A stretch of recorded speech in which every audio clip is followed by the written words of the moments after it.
the first ever episode of the Generation Jaguar Podcast. I'm Jordan DeLugo. I'm here with my co-host, Scott Klein. How you doing, Scott? Doing pretty well. So this episode will be a little bit different than most of our episodes because we've got a little bit of housekeeping to do to start out with. But we're going to start with some introductions, introduce you to ourselves, introduce you to Generation Jaguar if you don't know what we are, which would be pretty weird since you're listening to our podcast. But anyways, we'll go ahead and start with Scott, have him introduce himself, talk a little bit about why he loves the Jags, and just a little bit about his sports fandom. How's it going, everybody? I'm born and raised in Duval. I've been here all my life. Jaguars are pretty much all I've known. Been through some pretty tough times with them, but for some reason just stuck around. Haven't we all? A Texas fan, Longhorns fan, so my football fandom's kind of been a pit of despair lately. But hoping that brighter signs are on the horizon. Very cool. So that's Scott Klein. You can find him on Twitter at ScottKlein1. That's at SCOTTKLEIN1. And I'm Jordan DeLugo. I've also been a lifelong Jaguars fan. I've been here in Jacksonville since 1991. I literally don't remember I don't remember Jacksonville at all without the Jaguars, as I think Scott would say, and I think a lot of our listeners are probably on the same page there. So that kind of leads us into what Generation Jaguar is all about. If you don't know, Generation Jaguar started out as a blog in March of 2015. We're still a blog. We're actually the #1 blog in Jacksonville, according to Void magazine. Very happy about that. And we also have a fan group. Our fan group basically watches all the Jaguar games together. For the home games, we tailgate. All our members get to drink for free at all the home game tailgates, and then obviously we go into the stadium. For the away games, we go watch them out at Brick's Tap House at the beach. And basically our organization is just all about supporting the Jaguars and supporting Jacksonville, which is why our slogan is "For the Jags, for Duval." So now that you know a little bit about Generation Jaguar, a little bit about me, a little bit about my partner Scott Klein, we'd like to dive right into it and go ahead and start talking a little bit about what we've seen so far this season through 4 games. We'll start with some headlines that have been going on the last couple of days. Aaron Colvin's back. That's huge for the secondary. 22. Yeah, which is a secondary that's already shown a lot of improvement this year with the additions of Jalen Ramsey, Tashawn Gibson, Prince Amukamara. This basically is eating into Devon House's time. Yeah, that's a big thing a lot of people are talking about. Devon House, is he going to be a starter still? With the excellent play of Prince Amukamara and Ramsey on the outside and the return of Aaron Colvin to the nickel corner spot, where is there going to be a place on the field for House? That's a good question. I feel like he's going to be on backup duty, just coming in whenever one of the other guys wants a breather, if you can get Jalen off the field. Yeah, the one thing that's not great for the Jaguars but could be good for House's playing time is Amukamara's health. He's frequently been inactive this year already, and with his past with the Giants, his injury history wasn't good there either, so that could be perhaps House's saving grace, but he needs to perform a little bit better in order to have a future with the team. Yeah, he's been a lot of penalty yards in the last few weeks. Yeah, he's been chasing a little bit, and it hasn't been pretty. So, Colvin's back. He'll man the nickel probably from the get-go. I'd imagine he'd start as the Jaguars' nickel corner this week. Instantly. Yeah, that's what I'm thinking too. If not, it won't be a long transition period getting him into the starting lineup. Yeah, he should see a lot of playing time. So then we've got Nick Marshall, who was a fan favorite and a coaching favorite last season. After he was a quarterback at Auburn, he got drafted by the Jaguars as a corner. And he was active for 13 games with the team in 2015, but due to the additions of a lot of the guys we were just talking about, Marshall was placed on the practice squad after preseason this year. And then just earlier today or yesterday, I can't remember which day it was,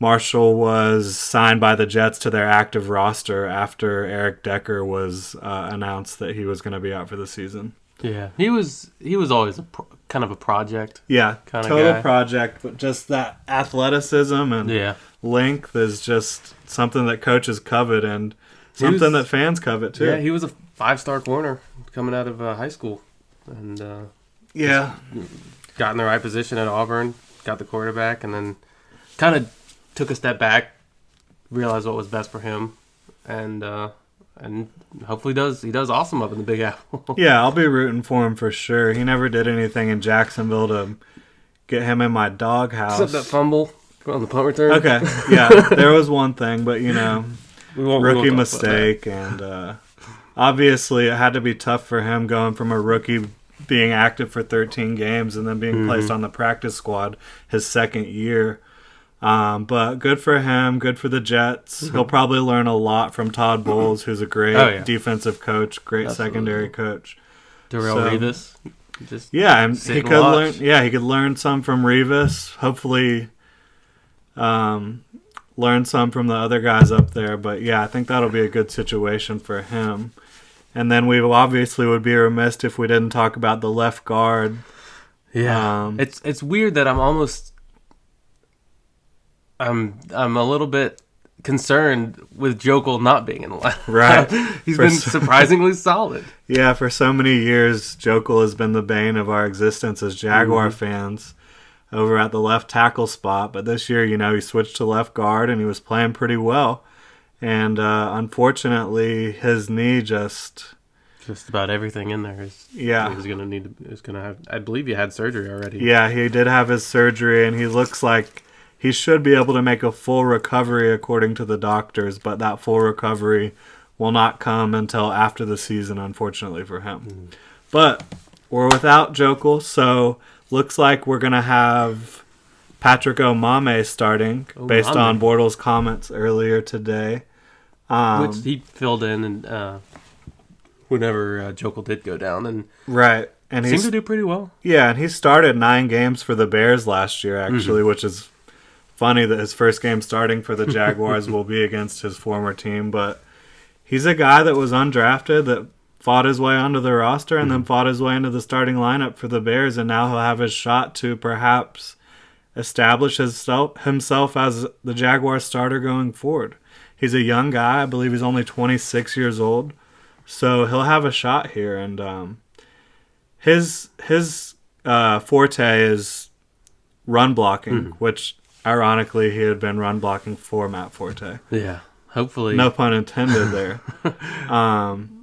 But yeah, hopefully he can open up some holes against his former team. Yeah. I'm ready to see. I've still kind of been waiting to see us pound the rock with Chris Ivory.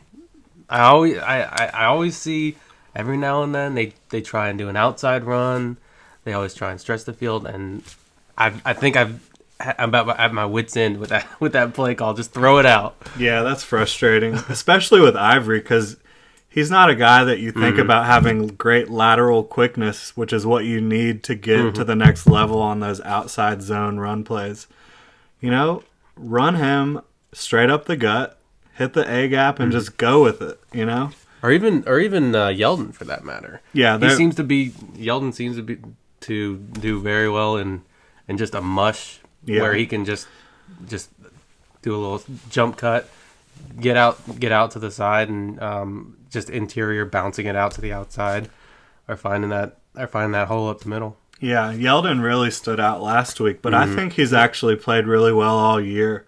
The first couple games of the season, there was nowhere for him to go at all. The Packers in particular, I remember to be honest, the stats that surprised me at the end of the game, because I thought he did a decent job. There was a couple big negative plays. Yeah. That really ate away at his average. And those weren't him running backwards. They were literally just the offensive line allowing defenders to get in there as soon as he gets the ball. Clay Matthews fighting through 3 blocks. Yeah.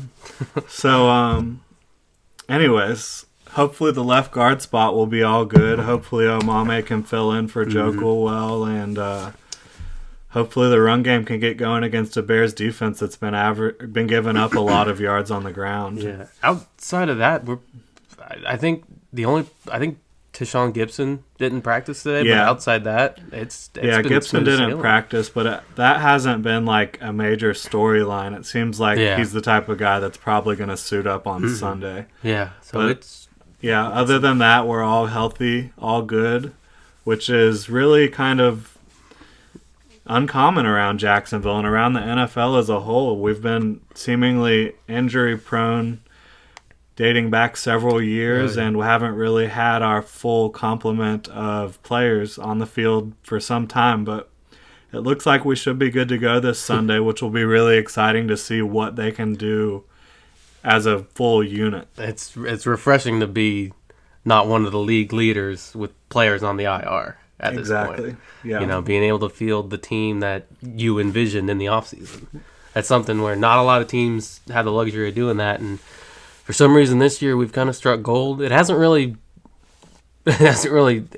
answered in wins. Right. It hasn't translated, but you can see how the health is really, I think it all came together against the Colts for the most part. There was a couple injuries out there, but it looked good, except for the fact that the team still doesn't know how to close out games, which I think is largely on the coaching staff. But we can get into that later.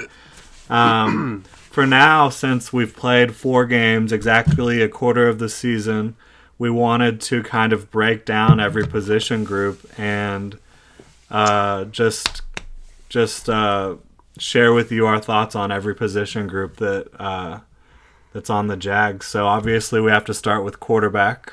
Blake. So what are you thinking about Blake so far? He's just in a funk. I don't know. I'm not sure exactly what's going on, but it's almost night and day from last year. He started to look a little bit better against Indy. He ran the ball a couple times, scored a touchdown. Ended up when we had to move the ball, he stepped up, and Allen Hurns made a couple guys miss. Yeah, that doesn't hurt. Yeah, that definitely helped the stats there. For me, I am kind of in the minority when it comes to Bortles. Everybody's saying he's had this huge regression this year. I don't see that. Against the Packers, he played a pretty damn good game, aside from a fluky interception in the first quarter. I thought he played really well in that game. He averaged 8 yards a completion, and he really just wasn't helped out a lot by the rest of his players or by the play calling, and I thought he had a pretty good game that week. Then you go to San Diego and Baltimore, and he had probably the 2 worst back-to-back games of his career. He threw 5 combined interceptions in those 2 games. It was just ugly to watch. And that is when after the Ravens game, people really started freaking out, really saying, has Bortles regressed? Is this going in the wrong direction? And it clearly was going in the wrong direction, but 2 games to me is not a sign of clear regression. You can't take a 2-game sample and say this guy's terrible, or take a 2-game sample and say this guy's great. You just can't do it. So then he responded after those 2 terrible games. He responded in London against the Colts. And, he didn't play perfect. He didn't hit every guy that was open downfield, but he didn't turn the ball over. He used his legs a lot more, which is something I think he needs to do. Yeah. If he doesn't find something open, he's more than capable of taking the ball downfield, getting 5 or more yards easily most of the time, and just helping keep the team in manageable situations instead of holding the ball too long, taking sacks, or throwing interceptions, or even fumbling the ball, strip fumbles. So, I thought Bortles, what he did last week, showed a lot of understanding of what he was doing wrong. before and just trying to correct it and help his team win. And this team really lives and dies by Bortles. If he can play well and not turn the ball over, that's really what they need to rely on. Is no if he can Indy. Limit the turnovers, this team should be able to be in the game at the end of every game. So moving on from Bortles, we'll move on to our wide receivers, who heading into the season perhaps was one of the most talked about position groups in the NFL on a national media from their standpoint, and for good reason. I mean, Allen Robinson and Allen Hurns both had tremendous second seasons as pros last year. I think they combined for 24 touchdowns, something like 2,400 yards together. So, yeah, there was a lot of hype, but it hasn't really been as impressive as we would have thought 4 games in. With the big question, the big absentee for me is, where has Hurns been? Outside of, I was watching the Colts game, and until he made that one big play, he was non-existent. Yeah, he really was. But he did make the one big play. That's all it takes. So that's all that really matters. They do seem to have improved since week 2 against the Packers and the Chargers. Well, against the Packers, the offense just had a tough time getting things going through the air, and then against the Chargers, they never even had a chance. That team was not prepared to play a football game that day. They just weren't ready. So I think the wide receivers are fine. I think it's cool that Marquise Lee has stayed healthy. Yeah. I don't think it's cool that he's ran 2 terrible routes that led to interceptions.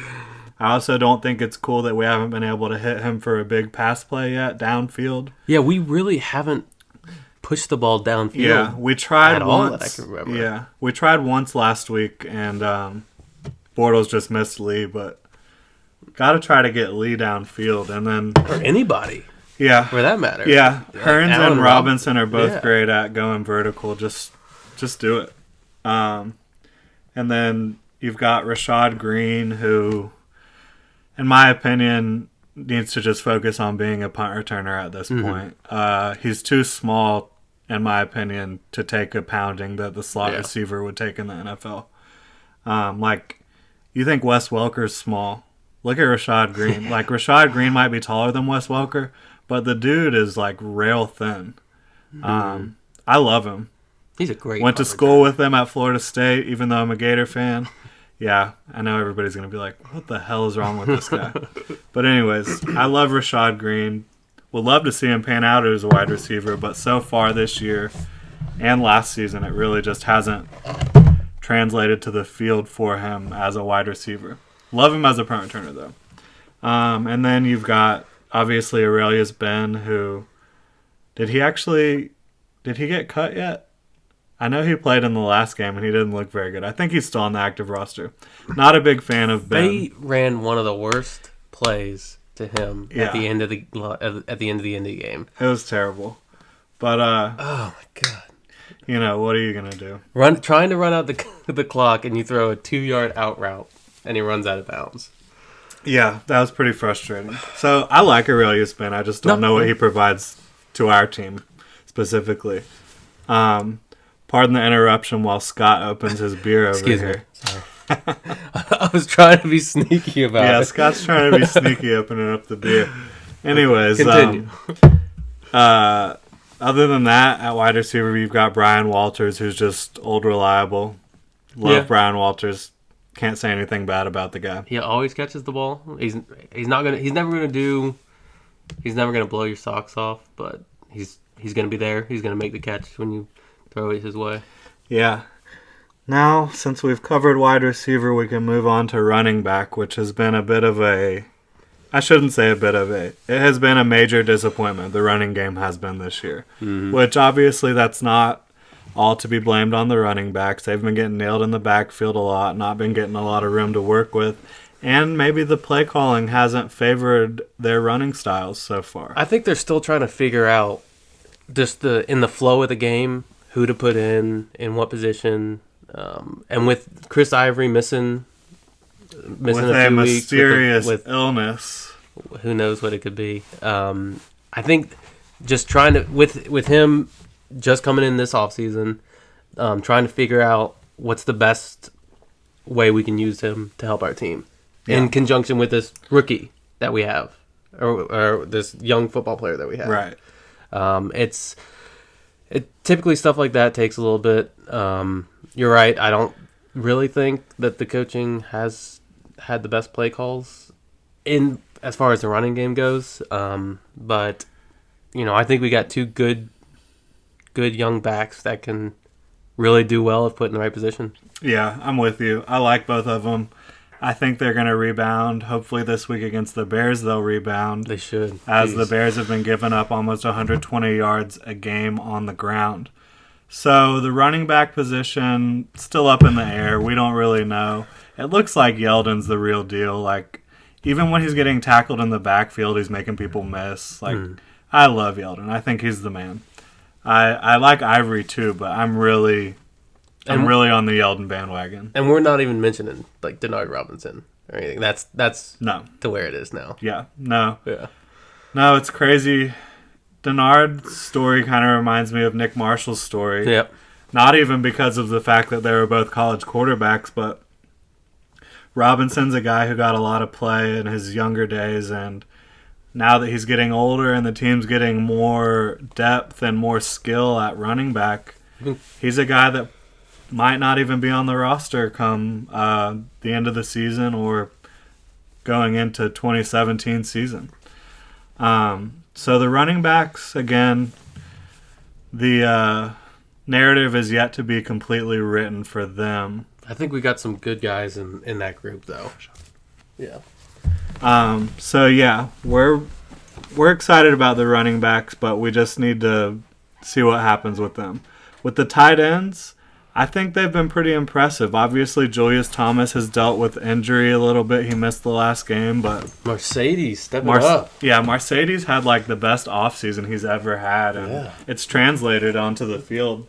He's never going to be a tight end that gets like 5 catches a game on average, but he's a guy that can help your passing game when you use him in the right situations, which it seems like they really have done that. They love that tight end a lot this year. Yeah, and it works somehow. Because the defense literally has no ideas. Yeah, he's not a fast tight end by any means. It's but kind of rough watching him run down the field. Yeah, it's fun though. It's great. You gotta love Mercedes. He's our awesome. longest tenured Jaguar. But aside from Mercedes and Julius, Neil Sterling.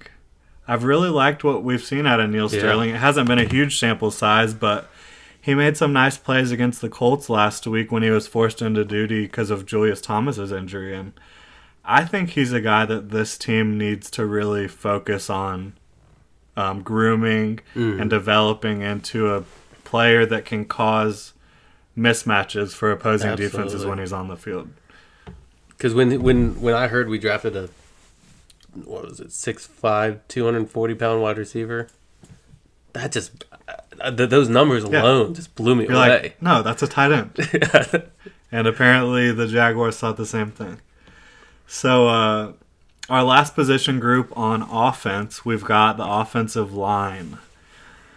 The Jaguars' offensive line has been much maligned for seemingly ever. They have not been good in a long time, and they haven't been great this year. The run blocking obviously hasn't been there, save the Indianapolis game, which maybe they'll build off the play of the run blocking they had in that game, or that could have been an outlier against a bad defense. We don't know yet. Omame should help with run blocking. Pass blocking, I would probably have to give the edge to Jokel, but we won't be able to see what happens with Jokel probably for perhaps ever again. Yeah, he might have played his last down as a Jaguar this year. Yeah. So aside from that, I think that I was a little bit, I wouldn't say concerned, but curious how Linder would turn out moving to center. He's been awesome. He's been solid. Yeah, he's a great player. I did a top 16 players of 2016 for the Jaguars over on rivercityrogue.com, which is also a new website we're helping out with. Check it out. It's pretty cool. Yeah. Yeah, River City Rogue just covers all things Jacksonville and beyond. So, yeah, Brandon Linder was my second best Jaguar, and I think that maybe he was pissed off that he was number 2, and he's really taking it out on opposing defenses right now because he has, in my opinion, been the best Jaguar so far this year. Aside from that, Kelvin Beachum, he's been good. Like, you got to be happy with what Beacham's done. Real scary moment. Oh, yeah, that concussion was very scary. But I thought he was going to be gone for a while. Yeah, it did not look good, but it ended up being much less serious than it appeared. Mm-hmm. Somewhat similar to the Alan Hearns injury towards the end of last year, that he was just on the field for like 10 minutes. I didn't know if he was dead, what was going on. I was very scared. Scary moment. Yeah, so glad he's all good, glad he's back and ready to go, and he's playing well. I don't love Parnell right now. I think that's right tackle position is probably something we're going to look to upgrade in the offseason, but I think he's fine. I don't think he's costing us a ton of games. I think looking at this team, speaking of the offensive line in general, I think that's one of the areas we're going to target in the draft. Not necessarily early rounds, but looking for guys that can come in, push the starters, or provide depth. Yeah, because that's we really haven't done that yet. I feel like under the Gus Bradley, Dave Caldwell regime, we haven't drafted, except for Luke Jokel, which was our first draft pick under the regime. We haven't drafted an offensive lineman in the top 2 rounds other than him. So maybe they'll do that this year. I wouldn't be upset about that at all. So the offense, which was clearly the bright spot in 2015, has been much less of a bright spot in 2016. It's kind of a night and day, really. Right. The defense has been holding on, and the offense just hasn't really seemed to do their part over the last few weeks. Yeah, well, a lot of that has to do with the blocking, and a lot of that has to do with Bortles throwing 5 interceptions in 2 games, the middle 2 games that we've played so far. So hopefully they'll perform more like they did in Indy the rest of the way. And I don't think that's hard to guess that will happen. I think it's safe to say they will play much better than they did. Especially in our division. Yeah, against San Diego and against the Ravens. I think this offense is really ready to have some fun and really show the league why they had so much hype going into this year. Now, for the exciting part, which we did not anticipate. Well, actually, I will say I did anticipate it. I thought the Jaguars would be a top 15 defense after all the additions they made this offseason, and they have been. Their D-line didn't start out super hot in the first week, but since then, I'll tell you what, these young kids are just really stepping up. Yeah. Yannick Ngakwe's all over the place with his a sack in 3 straight games, a forced fumble in 3 straight games, and then somehow he gets an interception thanks to his tag team partner, Dante Fowler, deflecting a pass. So those 2 guys, and Fowler has 2 sacks of his own, not to mention many other pressures. So those 2 guys have been awesome. How about, what have you thought about Malik Jackson, the Jaguars' biggest free agent signing ever, really? To be honest, after the first game, I was like, where is this guy? What did we pay for?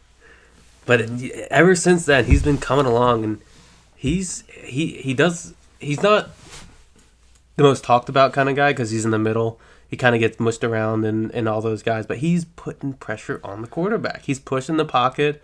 He's making great plays. Yeah, I'm with you there. I was a little worried after the first week, but since then, I'll tell you what, Malik looks like a $90 million man. It seems like routinely interior linemen just have no chance against him, and he's creating pressure that leads to big plays for the defense. And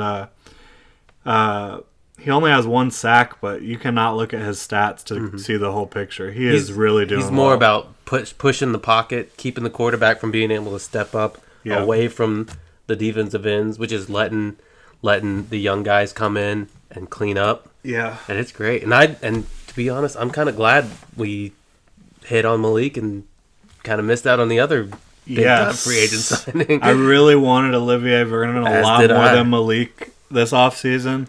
And I think I'm not at that price. Well, was I didn't think that his price tag would get that high as it did. But I'm very happy with Malik right now. Jared Odrick. What's up with him? I know he's been injured. He's had some weird things going on the sideline, freaking out. I think he's venting a lot of frustrations that a lot of people are having right now. Yeah. We got the guys that we think we should have gotten to be able to win in this league, and for some reason it's not coming together. Whether I don't know if we don't know what he was angry about. The coaches know what he was angry about. They were the ones that were hearing what he was yelling about. Yeah. But I just think it's just you keep doing. You're giving everything you got. You think you have the recipe to win, and it's just not coming out in your favor. Yeah. I think it was just boiled over, and the refs were getting on to him about calling them offsides when I guess he didn't really feel like he was. Right. But he's a solid guy. I haven't really been a fan of the big end all that much, but he's not a guy that I'm going to be complaining about. Yeah. Yeah, I mean, he is what he is. I think he's okay against the pass, pretty good against the run. If he's playing against Miami, he's great. Yeah, let's just play the Dolphins every week and he can get a game-winning sack. Anyways, moving on from the DL, which I think the defensive line has really shown their stuff in the last couple weeks. I'm pleased with their progress, to the linebacking core, which I don't know what's more exciting, the linebackers or the cornerbacks, but we'll start with the linebackers.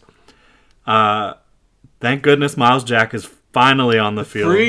He's free! And like you were talking about the big end, elephant end, Otto is that other position on the defense that you're just like, why are they pigeonholing themselves with this player? If the Otto position is keeping Miles Jack off the field, throw it away. The position. Get it out of here. Exactly. I don't want it. So, anyways, we're not going to vent too long about the Otto position, but we're happy Miles Jack's on the field. He played really well in his first game, and I think he's just got a knack for playing football. And I think he had a quote today. He was talking about playing the Otto position, and he said something about he wants to freak out the Otto position. Like, I don't know what that means, but I think I like it. I'm not sure, but I think I do like it. And then the incredibly hated on Paul Posluszny. Yeah. How's Travis Benjamin doing? Yeah, right. God, I think he's still running. Yeah. Posluszny's played well. I think when he's put in the right position to play well, he does play well, and he shows up big. Absolutely. And you just can't have him covering a wide receiver down the field. I don't think it's very complicated. It's not the player he is. Yeah, that's not him. Don't make him do that. If you're listening, Todd Wash, do not have Posluszny covering any small receivers downfield or any receivers for that matter. I saw Yannick Ngakoue covering T.Y. Hilton. Yeah, that was bizarre. What is going on? Don't know what that is. He actually didn't do terrible. No, he did. Which is crazy.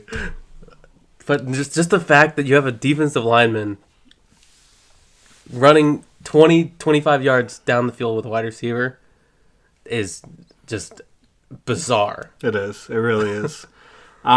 So, aside from Miles Jack and Paul Posluszny, we have perhaps the Jaguars' best player on defense right now in Telvin Smith.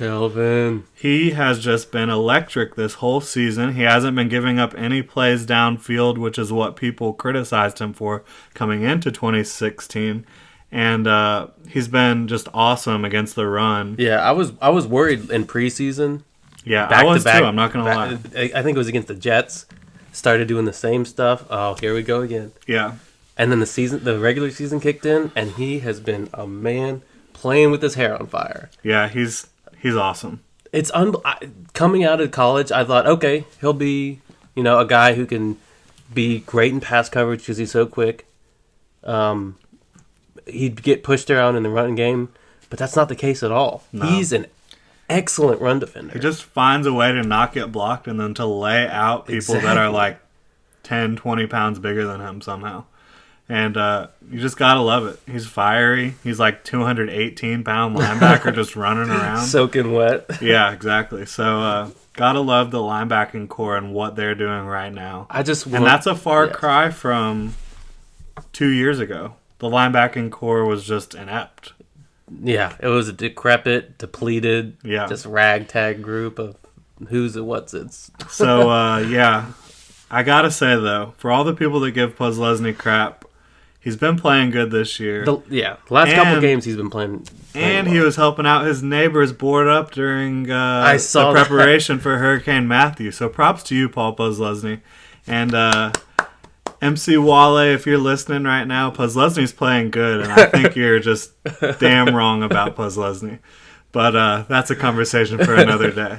So now we've done the linebackers. We'll move right on to the cornerbacks. My favorite position. Which, I mean, obviously... It should be every Jaguar's favorite position. Yeah, obviously the most exciting and most, media-worthy guy on the team is Jalen Ramsey. He has this swagger. He backs it up with his play on the field.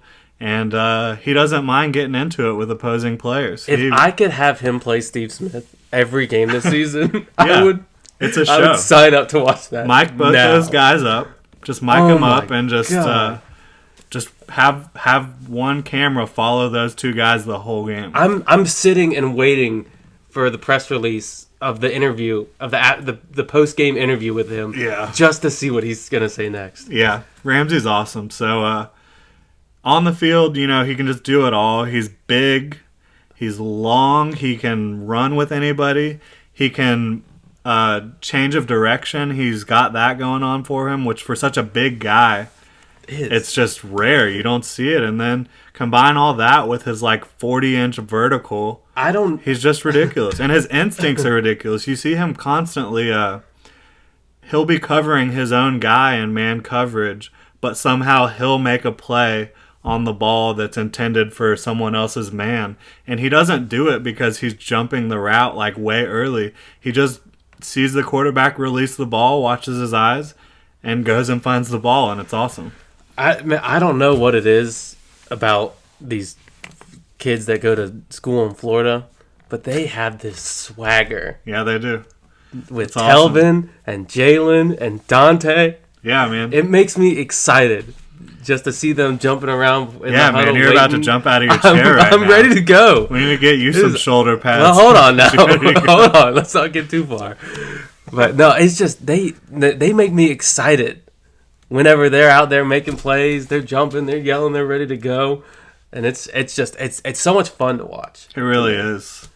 So aside from Jalen, even if Jalen wasn't there, the cornerback group might be one of the most exciting groups on the team, because like you said, Prince Amukamara, he's been playing so much better than I thought he would. I knew he was good. I knew he was good too, but the injury bug has always caught up with him, and I don't catch lots of Giants games generally, and when I was watching them, I seemingly wouldn't see him because he wasn't playing because of injury. But since he's been in Jacksonville, I think you can definitely argue he's been the team's best cornerback.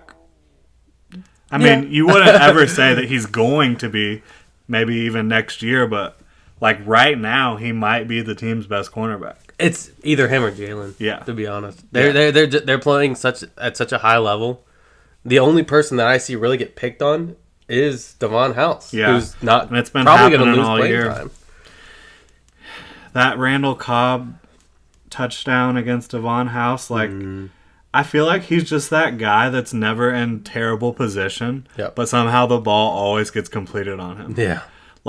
He was all over Randall Cobb in the end zone. Jalen Ramsey's dragging Aaron Rodgers down to the ground, and somehow Rodgers flings the ball, and it just finds Cobb's hands. I thought it was Devontae Adams. Oh, maybe it was. Devontae. Okay. Yeah. Anyways, that play, y'all know what I'm talking about. Ramsey's dragging Rodgers to the ground, and House just is right there to make the play and can't make the play. It's just... He's just always so close. It's kind of like the Houston game last year, where it seemed like every time they looked at Hopkins. Yeah.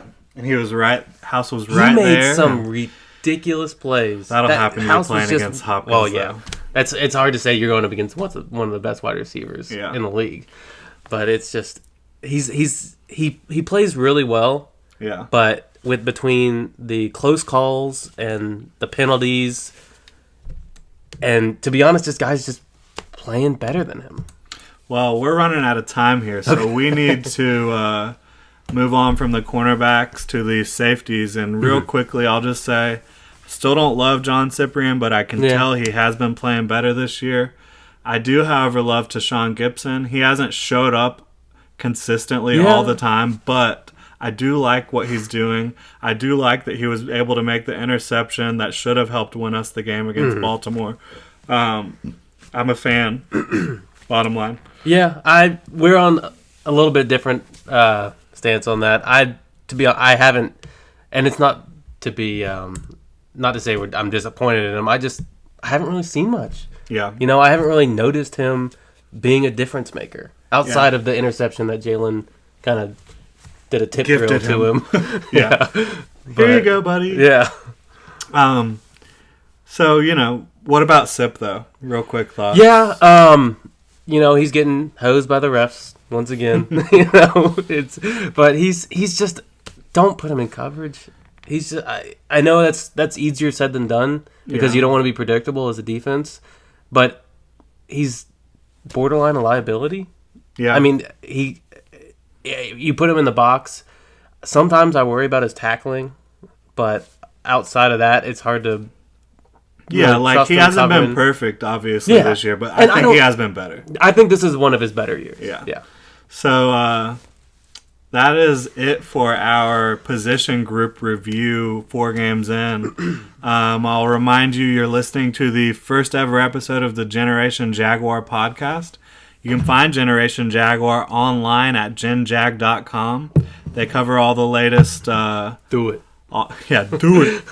They cover all the latest Jaguars news, analysis. We're on top of everything. You can find them on Twitter at Generation Jag and on Facebook and Instagram at Generation Jaguar. I'm Jordan DeLugo.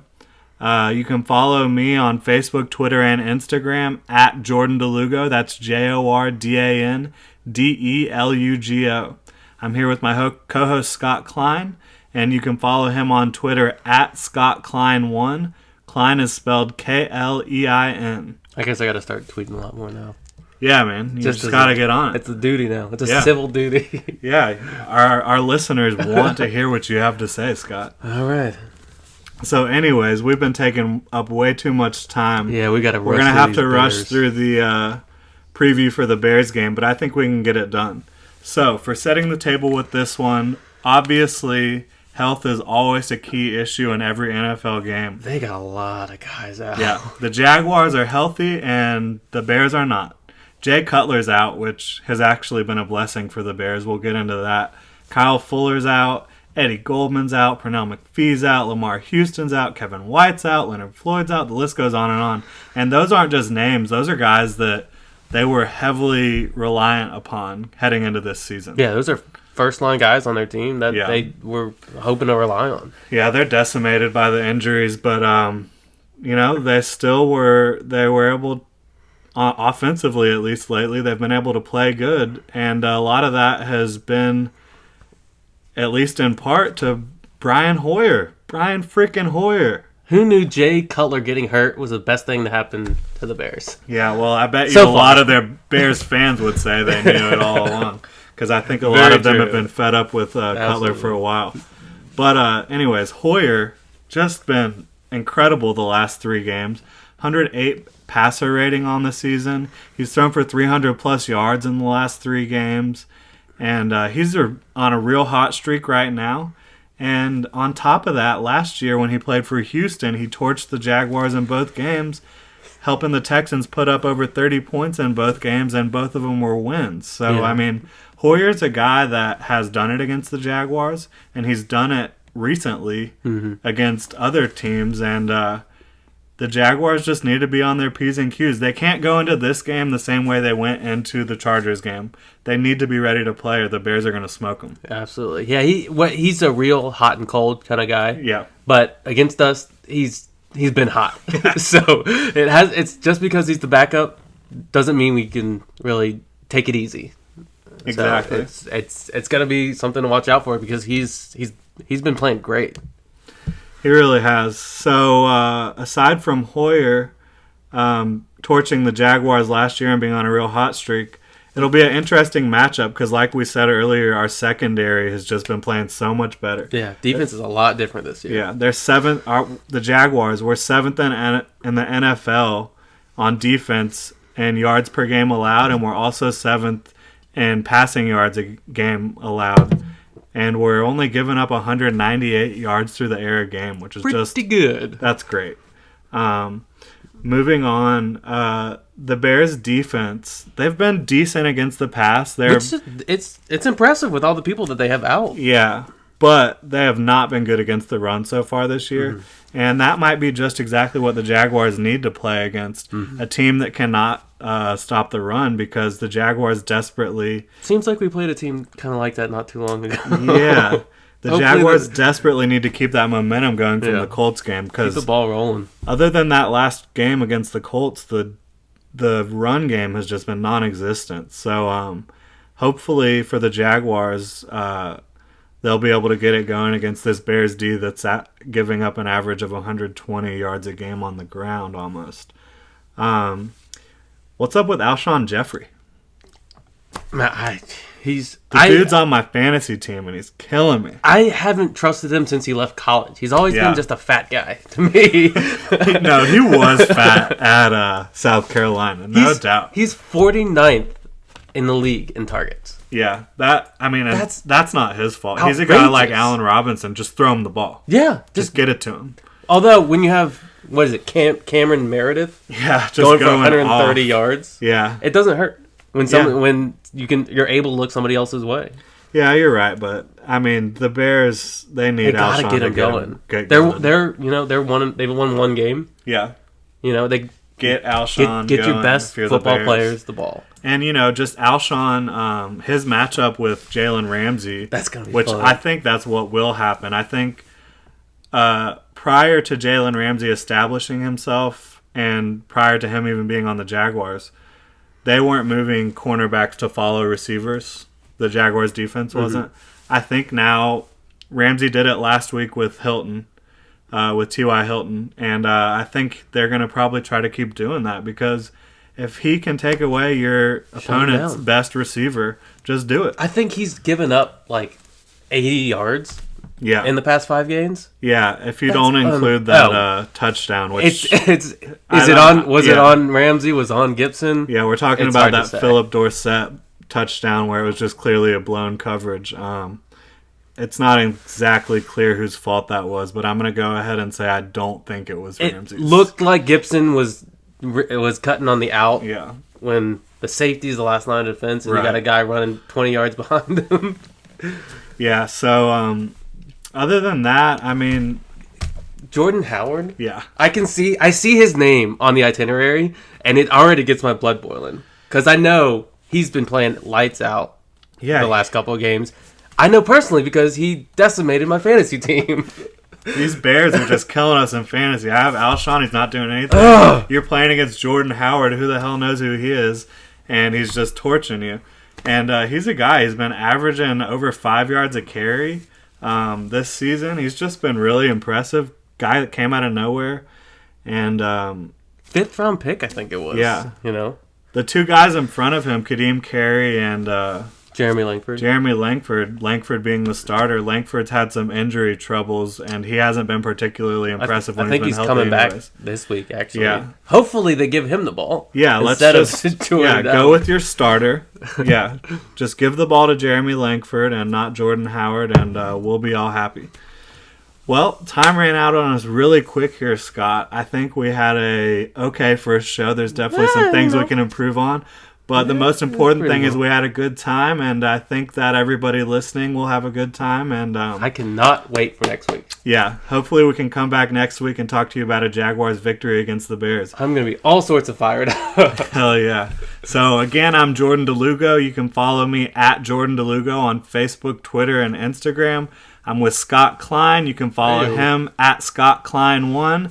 And we are Generation Jaguar for the Generation Jaguar podcast. You can follow us at Generation Jag on Twitter and at Generation Jaguar on Facebook and Instagram. And make sure to check out our website, GenJag.com. Thanks for stopping by. We really appreciate it. I'm gonna give him one. Duval. Hell yeah! Thanks, guys. All right. See